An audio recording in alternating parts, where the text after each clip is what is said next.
Well, it's finally here, Resident Evil Village. After leaks, trailers, and demos, it's finally out.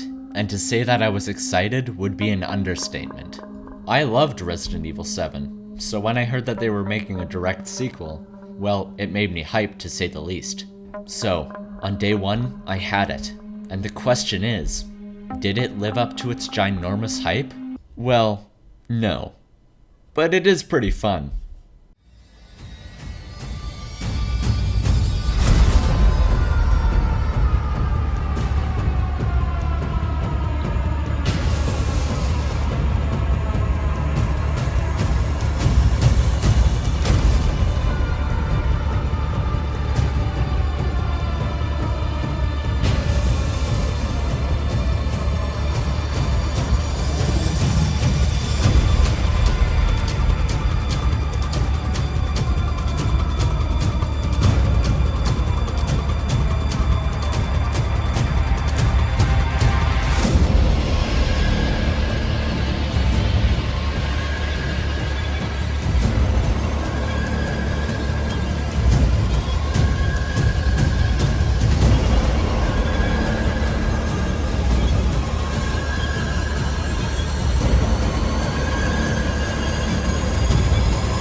Just like the name implies, Resident Evil Village is about a village. And up to the release day, I thought that name was just a clever way of putting 8 in the title. But boy was I wrong. The village is what the entire game revolves around. Everything connects to it, and you can tell just how much work was put into making it. It's not just a couple roads, it's complex and deeply put together, with detailed interiors and exteriors, doors to unlock, and many secrets to find.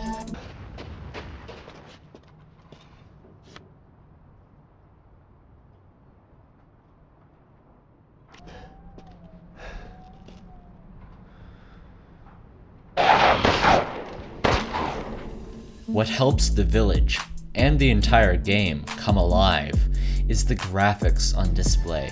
This is one of the prettiest games I've ever played. Every building, every cave is filled with so much detail, it's almost too good to be true. The lighting, oh my god, the lighting. Light spills from ornate chandeliers, coating marble floors with beautiful reflections. From dingy, torchlit basements to loud factories filled with lights and sounds, everything looks beautiful. And the graphics elevate the locations from just, well, locations, to characters of their own. Speaking of characters, Resident Evil 8 wouldn't really be a Resident Evil game without some formidable foes to go up against. And the village has some of those. They each come with their own section, and some are definitely better than others. Lady Dimitrescu, or is it Dimitrescu? I don't really know, but she's the first one you go up against, and she's probably the best of the bunch. From the moment she's introduced, she owns every scene. You even try to steal my property! Dare! Rest while you can, because I will hunt you, and I will break you! Wow, that was quite the fall. What is that, like 5 stories? You know what? Maybe she's gone.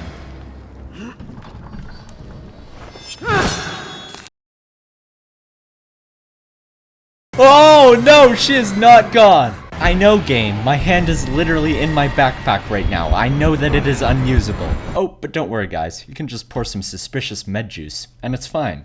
What is that, the second time his arm has been cut off? I think so. The area she's in is pretty great as well.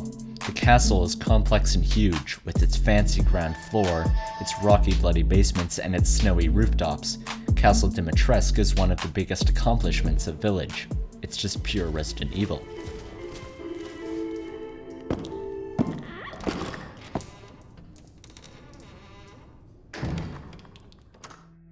You know who isn't very good though?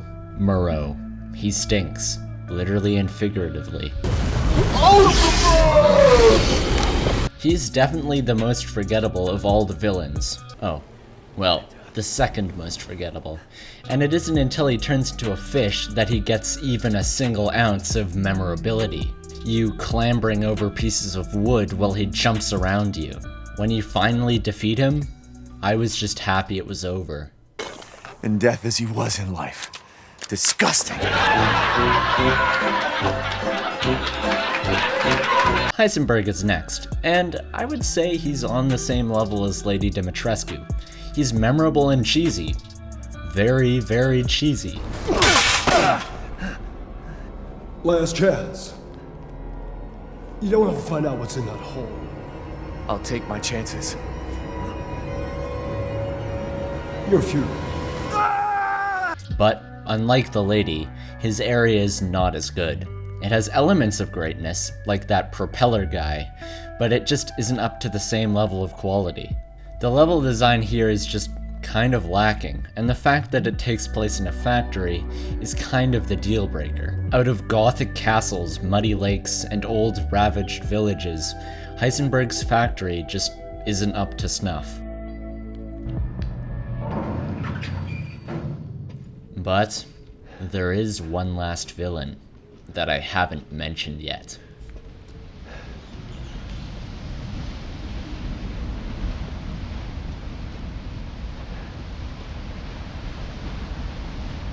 House Beneviento is the scariest thing I've ever played, and it really doesn't seem like it at first. It's a pleasant mansion on the side of a cliff. There's nothing wrong with it, and once you go inside, there's still nothing. No music, no enemies.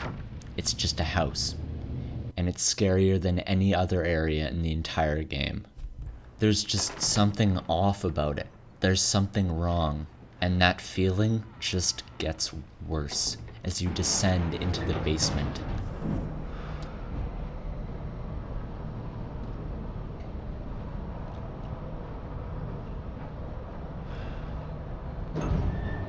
Long hallways with no natural lights.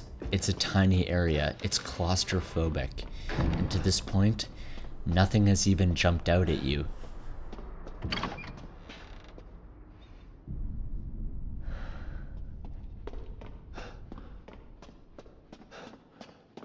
Dude, this place is creeping me out.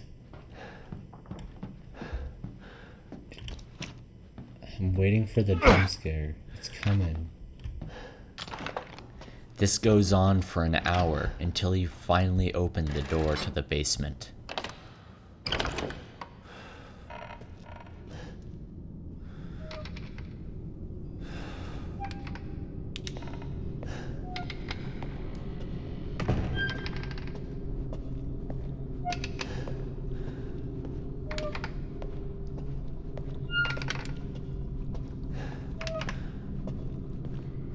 I was so on edge as I had to walk into this dark room and go down the well that was planted in the center of it. You go all the way down, only to get the breaker box key and, well, get out. And...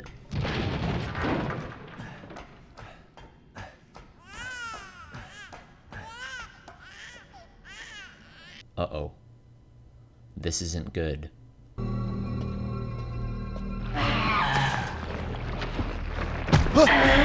No, no, no! What is that? Who designed that? Who's responsible for this? I need to know right now. Stay away from me! This baby is terrifying. I was in pure panic mode. My fight or flight had been activated. I was getting out of this place as fast as humanly possible. And when I finally got back to the elevator, it didn't work. So now, I had to go back around to find the fuse with this thing chasing after me! I was getting out of that house. Nothing could have ever prepared me for what was in that basement, and I loved every second of it. So, they've created the best area in the game, and I loved it. This is what I wanted, full-blown horror. So what do you do after that? Well, huge explosion battle with Magnet Man, and you're driving a gun tank with 50,000 explosions going on at the same time! Yep, I was disappointed when every section after this one went farther and farther away from that horror that I loved so much. That personal, quiet, psychological horror. Now, I didn't mind the action. I actually really loved it, especially when you go full-blown first-person shooter by the end while controlling Chris. But half of me just wanted to go back to that basement underneath the dollhouse. And then there's the story, which is Village's weakest feature. It's just so convoluted, just so random, that at a certain point you just become numb to the twists and turns the story takes. Coming from someone who loved Resident Evil 7's airtight narrative, I was just lost on this one. And the main villain is not very good. She is as basic as a villain can be, and I really have nothing else to say about her. At the end of the day, I really did love Resident Evil 8. It was worth it to me, but that doesn't stop it from being very, very messy. It has so many different ideas. Does it want to be a campy classic Resident Evil game? A psychological horror thrill ride? Or a straight-up action game? It does all of those things pretty well, but I think if it had stuck to one of those themes, it could have been one of, if not the best Resident Evil game out there.